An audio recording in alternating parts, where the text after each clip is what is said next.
जय श्री कृष्णा, राधे राधे। जय भगवान विष्णु की। आइए जानते हैं उत्पन्ना एकादशी कथा के बारे में। उत्पन्ना एकादशी मार्गशीर्ष मास के कृष्ण पक्ष की एकादशी तिथि को कहा जाता है। पौराणिक मान्यताओं के अनुसार इस तिथि को ही देवी एकादशी की उत्पत्ति हुई थी। उत्पन्ना एकादशी भगवान विष्णु को बेहद प्रिय है। इस दिन देवी एकादशी की उत्पत्ति होने की वजह से यह तिथि श्री हरि की पूजा पाठ के लिए बहुत खास मानी जाती है।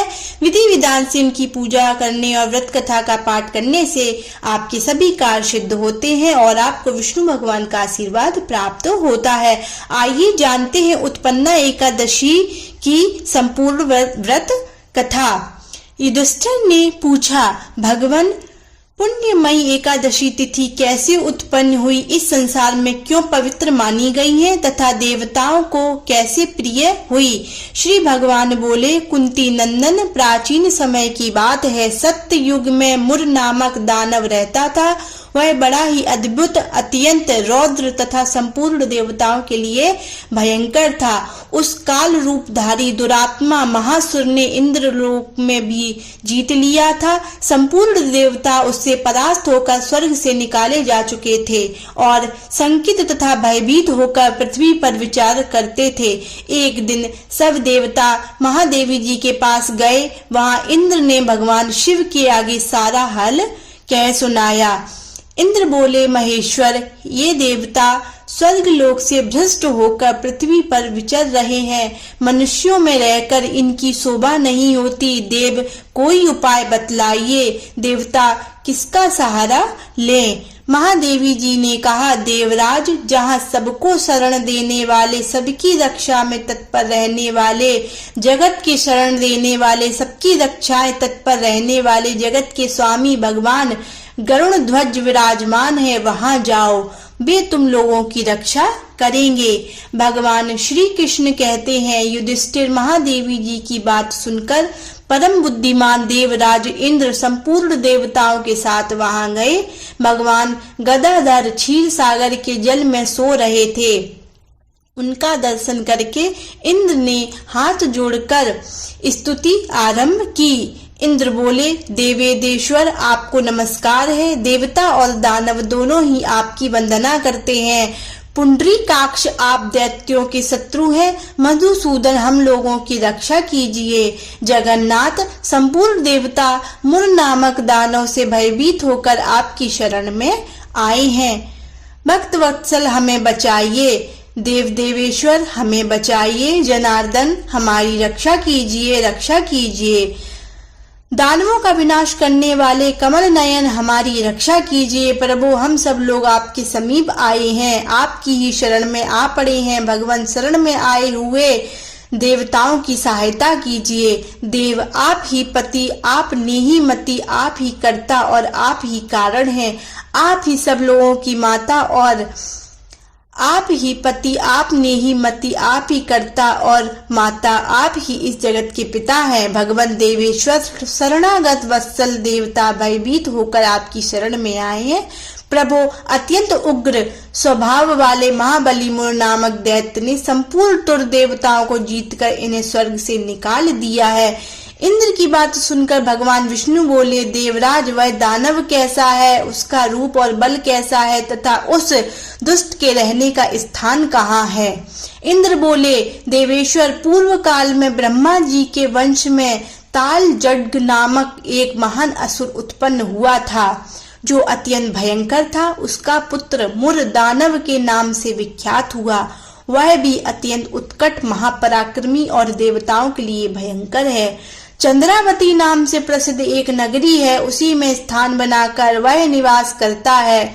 उस दैत्य ने समस्त देवताओं को परास्त करके स्वर्ग लोक से बाहर किया दिया है। उसने एक दूसरे ही इंद्र को स्वर्ग के सिंहासन पर बैठाया है। अनि, चंद्रमा, सूर्य, वायु तथा वरुण भी उसने दूसरे ही बनाए हैं। जनार्दन, मैं सभी बात बता रहा हूँ, उसने सब कोई दूसरे ही कर लिए हैं। देवताओं को तो उसने प्रत्येक स्थान से वंचित कर दिया है। इंद्र का कथन सुनकर भगवान जनार्दन को बड़ा क्रोध हुआ।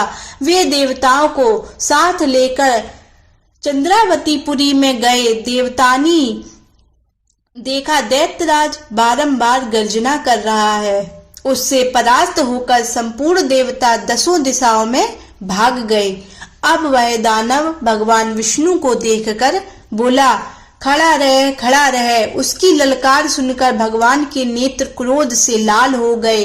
वे बोले, अरे दुराचारी दानव, मेरी इस भुजाओं को देख। यह कहकर श्री विष्णु ने अपने दिव्य बाणों से सामने आए हुए दुष्ट दानव को मारना आरंभ किया। दानव भय से विहल हो उठे। पांडु नंदन तत्पश्चात श्री विष्णु ने दैत्य सेना पर चक्र का प्रहार किया। उससे छिन्न भिन्न होकर सैकड़ों योद्धा मौत के मुख में चले गए। इसके बाद भगवान मधुसूदन बद्री का श्रमकों चले गए। वहां सिंहावतो नाम की गुफा थी जो 12 योजन लंबी थी। पांडु नंदन उस गुफा में एक ही दरवाजा था। भगवान विष्णु उसी में सो रहे। दानव मुर भगवान को मार डालने के उद्योग में लगा था। वह उनके पीछे लगा रहा।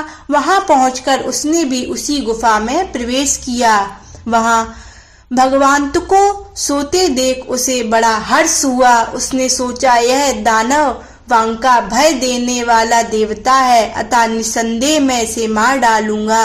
युधिष्ठिर दानव के इस प्रकार विचार करते ही भगवान विष्णु के शरीर से एक कन्या प्रकट हुई जो बड़ी ही रूपवती, सौभाग्यशालिनी तथा दिव्य अस्त्र शास्त्रों से युक्त थी। वह भगवान के तेज के अंश से उत्पन्न हुई थी। उसका बल और पराक्रमण महान था। युधिष्ठिर दानवराज मुर उस कन्या को देखा। कन्या ने युद्ध का विचार करके दानव के साथ युद्ध के लिए याचना की। युद्ध छिड़ गया। कन्या सब प्रकार की युद्ध कला में निपुण थी। वह मुर नामक महान असुर उसके हुंकार मात्र से राख का ढेर हो गया। दानव के मर जाने पर भगवान जाग उठे। उन्होंने दानव को धरती पर पड़ा देख पूछा, मेरा यह शत्रु अत्यंत उम्र और भयंकर था, किसने इसका वध किया? कन्या बोली, स्वामिन, आपके ही प्रसाद से मैंने इस महादैत्य का वध किया है। श्री भगवान ने कहा, कल्याणमयी, तुम्हारे इस कर्म से तीनों लोक मुक्ति मुनि और देवता आनंदित हुए। अतः तुम्हारे मन में जैसी रुचि हो उसके अनुसार मुझको कोई वर मांगो। देव दुर्लभ होने पर भी वह वर मैं तुमको दूंगा, इसमें तनिक भी संदेह नहीं है। वह कन्या साक्षात एकादशी ही थी। उसने कहा, प्रभु, यदि आप प्रसन्न हैं तो मैं आपकी ही कृपा से सब तीर्थों में प्रधान, समस्त विभ्रों का नाश करने वाली तथा सब प्रकार की सिद्धि देने वाली देवी हूँ। जनार्दन, जो लोग आप में भक्ति रखते हुए मेरे दिनों का उपवास करेंगे उन्हें सब प्रकार की सिद्धि प्राप्त हो। माधव, जो लोग उपवास नक्त अथवा एक भुक्त करके मेरे व्रत का पालन फिर करें उन्हें आप धन, धर्म, मोक्ष और प्रदान कीजिए। श्री विष्णु बोले, कल्याणमयी, तुम जो कहती हो वो सब पूर्ण होगा। भगवान श्री कृष्ण कहते हैं, युधिष्ठिर, ऐसा वर पाकर महाव्रता एकादशी बहुत प्रसन्न हुई। दोनों पक्षों की एकादशी समान रूप से कल्याण करने वाली है। इसमें शुक्ल और कृष्ण भेद नहीं करना चाहिए।